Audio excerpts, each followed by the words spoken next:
Hey there, hobby homesteaders. Welcome back to Peaks Peak. Today we are up at the pond because we're going to figure out just how thick a grass we can mow with this mid-mount mower.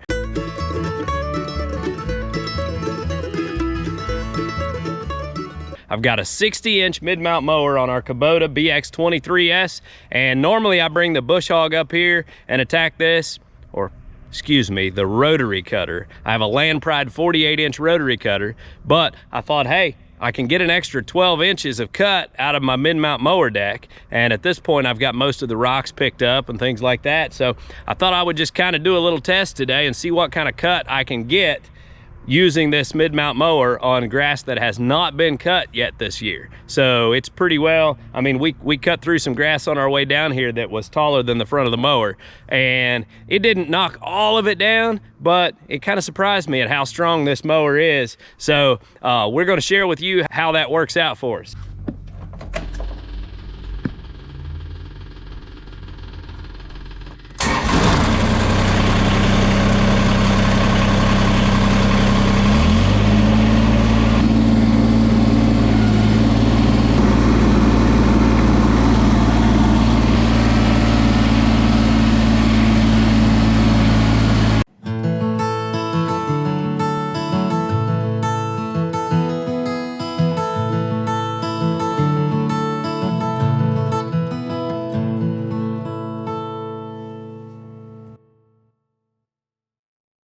So I had the loader already taken off the BX because I mowed my yard a couple of nights ago. So I just went ahead and left it unhooked and left the mower deck on so I could come up here and give this a try.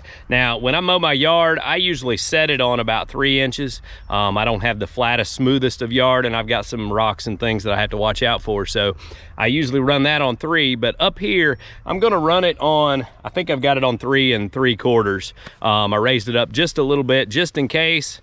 I should be able to kind of watch ahead and hopefully not hit anything that's going to tear anything up, but thought I'd run it just a little bit higher up here. I'm not worried about trying to get a good close cut. So we're going to start out with some pretty easy stuff. I've got this clover that I planted on the dam, and it's not too thick and it's not too tall, so we can get a pretty good cut on that, and we'll knock out this around the pond, make it look all nice and neat, and then we'll go back over here to the field behind me. I've got just a strip of field over here that basically we don't use for a whole lot of anything other than transportation back and forth. I've got a couple fruit trees I planted and all, but it has to be cut several times a year, and I don't have a way to do anything with that other than knock it down. So I usually either bush hog it, or we're gonna try the mower and see how that works out. So, all right, let's get to work, see what we got.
All right, guys, so we got the main cut around the pond done, which is pretty simple. You know, the ground's pretty good here, nothing too major, and it's not too thick because we just planted this seed last spring. So we got the dam and everything knocked out, and the mower did a pretty good job. I like it. I'll probably continue to use the mid-mount mower on this. The 3 3/4 deck height worked really well. I only rubbed on a couple of little rocks and stumps, and you can kind of look ahead and move the mower deck up and down and protect yourself there. So So that all worked out pretty good, but we're gonna go over and we're gonna try some really thick grass that's been growing in this field for years. So it's thick enough and tall enough. Now the whole field is not that way, but there's clumps. I don't fertilize it or anything like that, so it's not like it's a healthy field or anything, but we got clumps that are pretty thick, so we'll really see what this mower's made of. But I will tell you that you pretty well can't bog the motor down. Now, it will leave clumps if you get in too thick and you're going too fast. It seems like it will leave clumps. There's a couple spots I've had to go over twice, but overall does a pretty fantastic job of cutting whatever I throw at it. So we'll head on over there and we'll check that out. While I'm up here, I thought I would just mention, you know, this pond, we're in mid-May now and the pond is full all the way to the top. We had some pretty heavy rain a little over a week ago, a couple weeks ago, that really filled it up good, and it's holding decently. I think the DB110 that we put in this to seal it up helped our leak a little bit. Now, the water level was about 3 feet lower than this when we did the treatment, so everything on up has not been treated, and that we may still be losing a little bit of water in those areas, but it's definitely doing better than it did this time last year. It was already down a fair amount at this point last year. So I'm hopeful that we're gonna have a good healthy pond here. The fish are doing great, and this is just an absolute great thing to have on the property here. Everybody loves it. My boys love to come up here and fish. My daughter likes to come up here and just have picnics and hang out. And actually behind me on the bench here, if you see these two little paintings, she came up here a couple of days ago and just set up a blanket and a picnic, and then she painted these paintings, and I come up here and she had left them here to dry, and I thought that was really cool. You know, it's exciting for me to see my family enjoying this, and so that's what it's all about. Anyway, I just thought I'd share that. Let's get on over to the field and see how this thing cuts. Somebody didn't fuel up before he came up here.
All right, guys, I think we just made it before we ran out of fuel.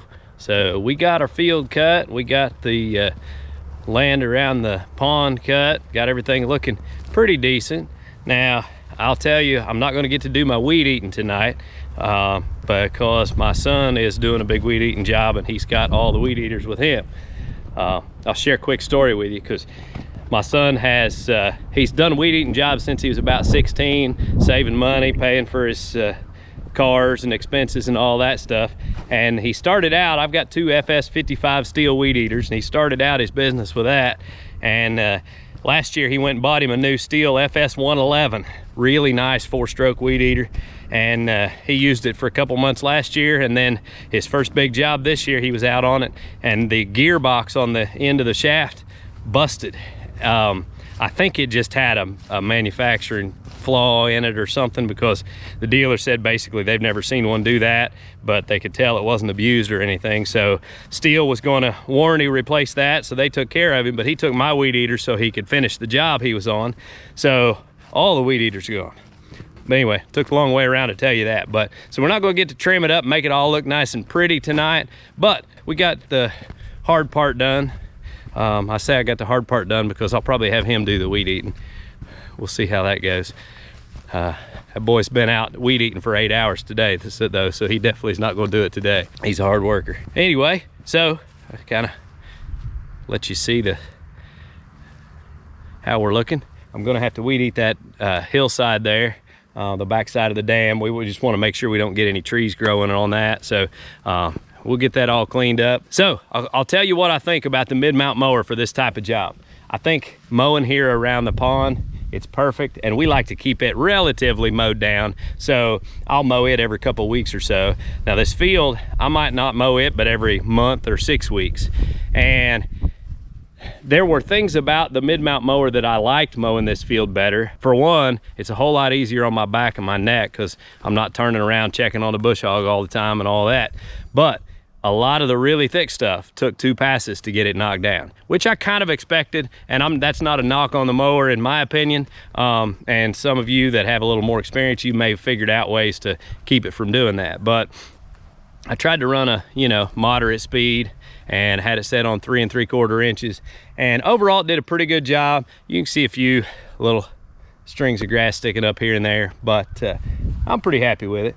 So this is really, though, where this Kubota tractor shines, because you can get out and do things like this and really thick grass and knock it down where you might not be able to do with other types of mowers, at least the types that I've had in the past. Hope you guys enjoyed seeing what the Kubota mid-mount mower is capable of. We talked about the pluses and minuses last week, but I just thought it might be nice to get out and put it on a job and let you see it work. So this video is mainly for those who are trying to make a decision on whether they want one or not.